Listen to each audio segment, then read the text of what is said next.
The Adidas Adizero Adios Pro 3. This is a review done by me, a heavy rider.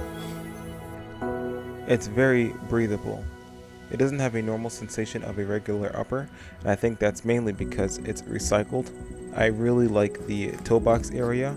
I thought it was going to be narrow, but it was pretty loose, and I like these two straps that seem to go over the metatarsals. I really enjoyed that lockdown. Being a forefoot to midfoot striker, I feel like it really helps me to control the shoe, along with these weird and kind of difficult to use lace loops, almost like Nike's fly wires. They make it difficult to cinch down over the tops of the metatarsals, but once you have that locked down, it works really well. I do find that the tongue is a little floppy. As you can see, there's no gussets on both sides, it's just stitched down towards the toe box. So that makes it kind of difficult to slide the shoe on and then make sure that tongue is securely over your foot. So that's one issue that I have with this shoe.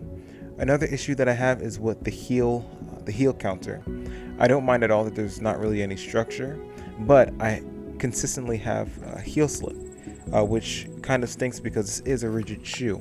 The only thing that kind of helps with the heel slippage is that you can get a lockdown on the upper depending on the type of lacing method you use. And once it's locked down, then the heel slippage to me I didn't mind it too much because my foot was locked down so well. I just would rather heel lockdown in a shoe that I'm trying to race in. And this was a shoe I ran in my half marathon in, which that video is coming soon. But I really like this shoe, and that's just one of the things about the upper that gets me down. Otherwise, I feel like the upper is pretty solid. It's breathable. It does feel secure, even though there's some slippage, and the tongue is kind of wacky. And so far, I don't have pressure issues, even though the tongue is so thin. And I don't have rubbing in the heel, even though there's that weird elf thing at the back of the heel. I couldn't call it a pull tab because I don't see how you can get enough grip to put the shoe on. Now to the midsole, I think that it's got all types of cutouts. It almost looks like origami. But you know what? I do kind of feel like this is a dual density foam. If I'm not wrong, I think the lower stack height of the midsole is softer than the upper. I keep squeezing it and I keep getting that sensation. I'm not 100% sure, but I think it has to do with these carbon energy rods and also hiding the sensation of the rods underneath your feet.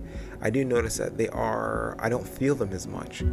So I think that was one of the goals. And it's not a carbon energy, it doesn't have a carbon plate, so they have to figure out some method of you not feeling those rods, because in the version 2 I could feel the rods at the tip of my toes, which is crazy uncomfortable. But yeah, like I was pointing out in the midsole, it's not normal that you see a shoe that has carbon energy rods. For the most part, they'll use a carbon plate because it puts more structure in the shoe. But since Light Strike Pro has so much structure within itself, I think the cutouts are perfect because they allow the shoe to bend, not just bend, but it allows the shoe to it alleviates the toe off of the firmer midsole, which I think helps a lot when you're supinating on toe off, and it maintains some rigidity on off the greater toe, which almost creates almost like a whip effect. I feel like there's like a good flick of your foot. It's very balanced. That's why I almost trust what Adidas is doing with this shoe. But when it comes to the cutouts in the heel, they don't look directly. It doesn't look directly like. It doesn't look specifically functional.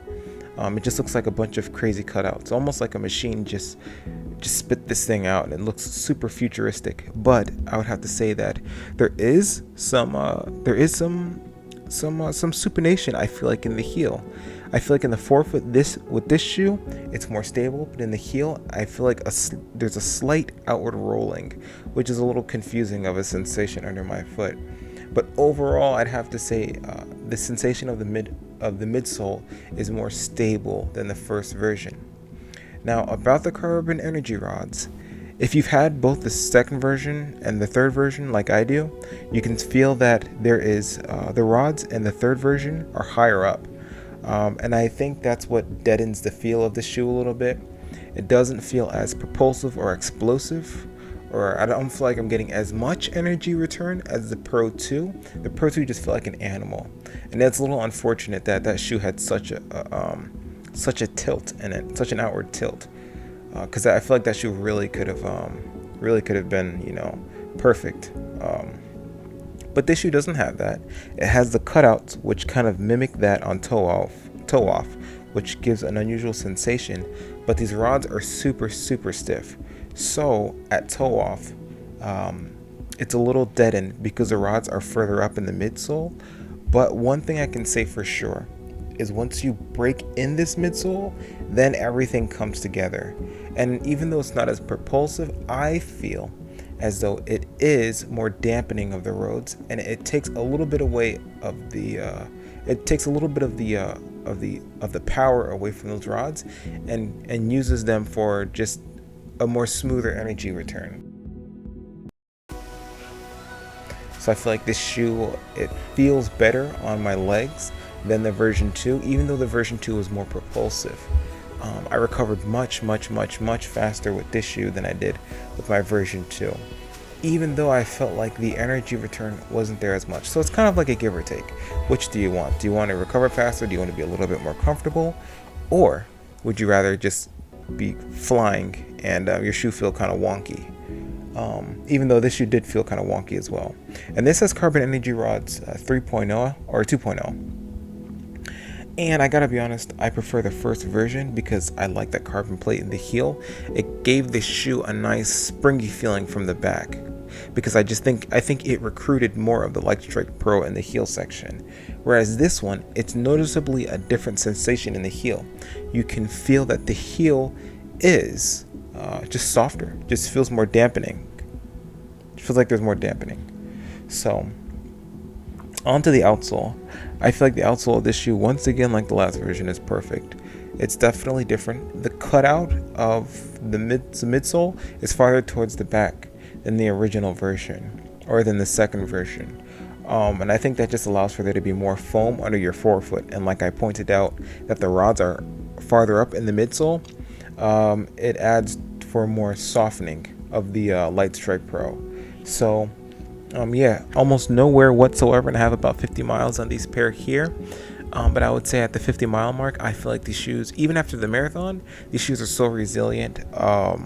This would be an awesome shoe to train in, and I'm definitely going to use it to train, because it just has the right combination of things. And I would say that it's a good super shoe, but it's also not super light. And it's also not actually a shoe that I would run a full marathon in, specifically because of how firm this shoe is, and because it's not as flexible as a lot of other shoes. This might be, as far as I know, the most rigid super shoe there is. Correct me if I'm wrong, but the outsole, once again, I veered away, is perfect. I think the toe off area is perfect. I've chewed off some of the little bit of the cutout near the toe box. But that's fine. It's only cosmetic. It doesn't affect anything. And yeah, I mean, what else is there to say about the outsole? It doesn't wear. It's just minimal, and it's perfect. I've never had any grip issues, no matter what weather I've run in. And it's just outstanding. So the overall shoe, the ride. How do I feel about the ride? I feel like the ride is amazing. I've touched on it a few times.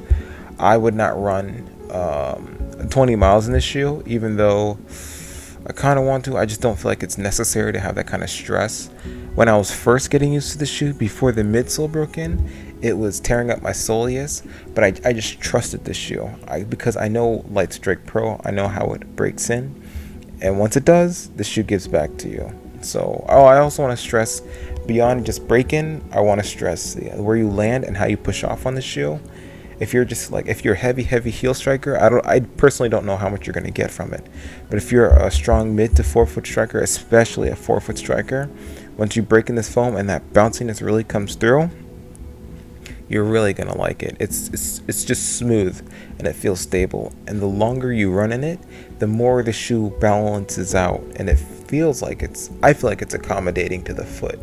It almost felt like during my marathon, like the shoe had gotten way more flexible. And even though I wouldn't take it up to 20 miles, The only reason why I felt like it got more flexible is because I was at pace the whole time. So I would just say that this shoe is great for me up to the half marathon mark, about 13 miles, and probably, I mean, I guess I would take it to 15, but no more than that, because I don't think for me it the the for me, I don't think the stiffness of the midsole works as much. But on the shorter runs, it's perfect, and it keeps you going. So the biggest thing I would have to say about this shoe is I kind of messed up on my first in-person marathon. Personally, I decided not to try and hit any goals. I was just gonna feel it out, see what it's like to run with a group of people, and it was amazing. But I blew up a little bit. I ran a little too fast in my first 2 miles, and then I suffered a little later on. But one thing I could say is that this shoe helped me to keep my feet turning over, and I never slowed down to a walk. So that to me is huge. This is going to be my half marathon shoe all the way until next year. I'm going to run a few more to continue to work on increasing my times, but I will not be taking it for my first full marathon this November. So that's my review of the Adidas Adizero Adios Pro 3. It's a great shoe if you're looking for a marathon shoe, depending on what distance suits you better, for a firmer shoe, but also a shoe that heavily depends on break-in. I would wait till the midsole breaks in and feels bouncy and soft, but it takes a while because the midsole is so resilient.